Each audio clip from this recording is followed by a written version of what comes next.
สวัสดีค่ะพี่น้องคะสวัสดีพี่น้องที่หักแพงสุขุสุขคนค่ะหลังจากที่คุยข่าวเกี่ยวกับน้ำท่วมเกี่ยวกับภาคใต้ไปเนาะคลิปก่อนหน้านี้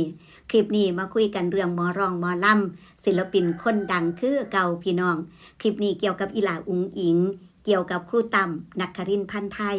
ซึ่งเป็นครูของอีหลาอุ๋งอิง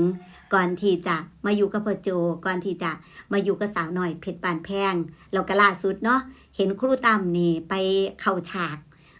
กับอีหลาอุ๋งอิงในหนังเรื่องหอบฝันภาพยนตร์ชีวิตอุ๋งอิงหอบฝันมีครูต่ำแสดงนำพี่น้องแสดงในเรื่องนี้นำนะคะแล้วครูต่ำโพสต์ยาวเลยมีแชทคุยกับอีหลาอุ๋งอิงตั้งแต่ปี 2022 เดือนพฤษภาคมแล้วก็ช่วงเวลาต่างๆความห่วงใยที่ครูมีต่อศิษย์นอกจากจะรับเป็นลูกศิษย์แต่งเพลงแต่งกลอนล่ำไห้สอนมารยาทสอนโน่นนั่นนี่พาไปขึ้นเวทีพี่น้องจิตวิญญาณของความเป็นครูอยู่ในนี่ละว่าสันนะคะครูต่ำโพสต์ไว้ว่าจังใดนี่ค่ะการเป็นครูสอนร้องลำที่มีลูกศิษย์ไม่ได้มีเพียงบทบาทของการสอนร้องสอนลำหรือแค่รับขันครูเพียงเท่านั้นแต่ยังต้องคอยส่งเสริมและผลักดันให้ศิษย์มีเวทีมีพื้นที่ในการสร้างอาชีพจากงานศิลป์ด้วยหลายครั้งเวลาครูได้รับงานก็จำเป็นต้องพาศิษย์ไปด้วยตามความเหมาะสมแม้บางครั้งผู้ว่าจ้างอาจไม่เข้าใจหรือมีการนินทาลับหลังแต่ทุกครั้งที่ศิษย์ขึ้นเวทีแล้วเกิดความผิดพลาดครูก็เป็นคนรับหน้าแทนเสมอเพราะต้องการให้ศิษย์ได้ประสบการณ์และเติบโตลูกศิษย์บางคนมีพื้นฐานอยู่แล้วจึงมีเวทีให้ยืนทำมาหากินได้บ้างแต่บางคนเพิ่งเริ่มต้นปีกยังอ่อนไม่มีคนรู้จักในวงการต้องใช้เวลาความอดทนและความพยายามกว่าจะมีคนเห็นตัวตนและผลงานครูเองก็พยายามมองศิษย์ทุกคนอย่างเท่าเทียมใครที่ยังไม่มีเวทีไม่มีพื้นที่ในการหาประสบการณ์ครูก็จะคอยหาช่องทางฝากงานฝากเวทีให้ตามโอกาสที่มีเพื่อให้พวกเขาได้พัฒนาตัวเองและเดินต่อบนเส้นทางฝันของเขาและเชื่อว่าลูกศิษย์หลายคนก็คงจะเข้าใจในสิ่งที่ครูทำเสมอมานี่คือครูต่ำโพสต์ไว้พี่น้องแล้วก็มีแชทนะพี่น้องเป็นแชทเหมือนกับแบบนัดหมายเนาะนัดหมายให้อีหลาอุ๋งอิงไปขึ้นเวทีนะคะพี่น้องทุ่ม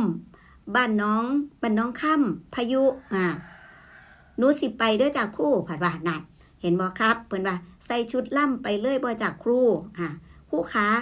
หนูขอโทษได้หลายเด้อค่ะครูหนูจำก่อนล่ำบ่ได้นะแสดงว่ามีขอผิดพลาดขึ้นแม่นบ่ก็คือก็ต้องแก้ไขสถานการณ์ก็เป็นหน้าที่ของครูผู้พาไปบอกแม่ไว้งานมืออื่นเศร้าครูไปอยู่บ่จ้ะล่ำคือกันครูว่าเดี๋ยวหนูลองทักหาแม่เบิ่งเด้อจ้ะ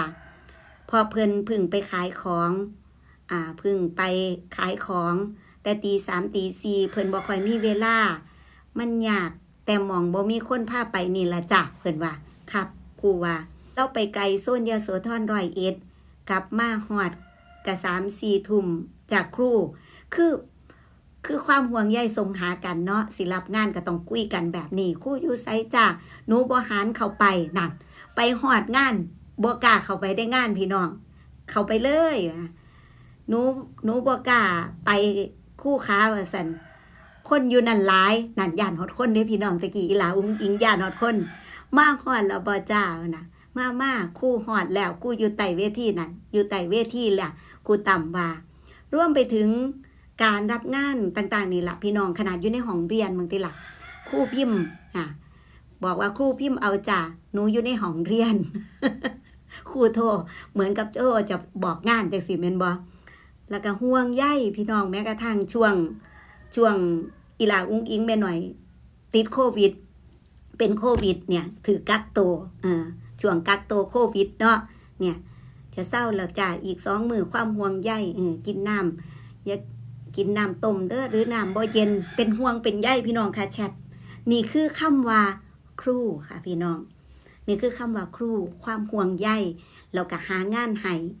แต่งกลล่ำให้พาไปล่ำหาเวทีให้ยืนสอนเรื่องราวต่างๆสอนมารยาทสอนสู่อย่างว่าสันเถาะพี่น้องนี่คือคำว่าครูนะคะพี่น้องมื้อนี้เฮาก็ได้เห็นอีกมุมนึงเนาะของอีหล่าอุ๋งอิงพี่น้องก่อนที่จะมาอยู่สาวหน่อยเพชรบ้านแพงมาอยู่กับพ่อโจนะคะพี่น้องได้เห็นว่าอีหล่าอุ๋งอิงก็มีความพยายามมีความอดทนก็คือสู่บ่ถอยคือกันนั่นละพี่น้องบ่ว่าผู้ใดจะประสานงานมาติดต่องานมาหนูไปเด้อจากคู่ค่ะเห็นบ่ก่อนหน้านี้ก็จะมีหมอลำรุ่นพี่นะเนาะคุณรามินต้นแก้วนะนั่นเพิ่นก็ป้อนงานให้อีหล่าอุ๋งอิงคือกันคือมีงานอยู่ไสเนี่ยเท่าที่เคยได้ยินนี่เนาะพี่น้องจักแม่นหน่อยหรือเนี่ยจักแม่นไผละเว้าสู่ฟังหลายเทื่ออยู่พี่น้องว่าอีหล่าอุ๋งอิงนี่คือจะของานตลอดคือจะอันหนูเนี่ยเด้อจ่าจังสี่อย่าลืมหนูเด้อจ่าจังสี่แบบคล้ายๆว่าหางานตลอดนะพี่น้องหางานตลอดกับรุ่นพี่กับครูอาจารย์จังสี่นะคะคือหางานตลอดมีงานอย่าลืมหนูเด้อจ่ามีงานอย่าลืมหนูเด้อจ่าเอื่อยโพสต์ไว้สาวน้ำเยืนเคยไปเบิ่ง Facebook อีหล่าอุ๋งอิงแบบย้อนหลังนะพี่น้องตั้งแต่เฟซเก่านะบ่เป็นเฟซใหม่นี่ย้อนหลังตั้งแต่ตอนแบบเริ่มหูจักอีหล่าอุ๋งอิงใหม่ๆย้อนกลับไปเบิ่งนะคะเห็นอีหล่าจะถิ่มเบอร์โทรผู้ใดมีงานติดต่อผู้ใดแบบนี้ว่างผู้ใดอยากให้ไปงานติดต่อมาเด้อจำหนูว่างอยู่อันนั้นอันนี้ให้ไปนำแบบคือจะพยายามหางานอยู่ตลอดนะคะพี่น้องหางานอยู่ตลอดแล้วก็ตะกี้นั่นเห็นโพสหาซื้อชุดมือสองพี่น้องหาซื้อชุดหมอลำมือสองจังสี่นะคะพี่น้องซึ่งซุมื้อนี้เนาะเฮาก็เห็นเลยว่าชุดอีหล่าอุ๋งอิงหลายแฮงอันซุปเปอร์สตาร์หมอลำอันพันชุดล่ะพี่น้องคือสิบ่แม่น100ชุดแล้วล่ะ หลายแฮงพี่น้อง 2-3 ปีมานี้รวมแล้วคือสิเป็นพันชุดแล้วล่ะพี่น้องสาวน้อยมหัศจรรย์พันชุดไปแล้วล่ะเนาะตะกี้น่ะนะโพสหาซื้อชุดมือสองโพสของานฝากงาน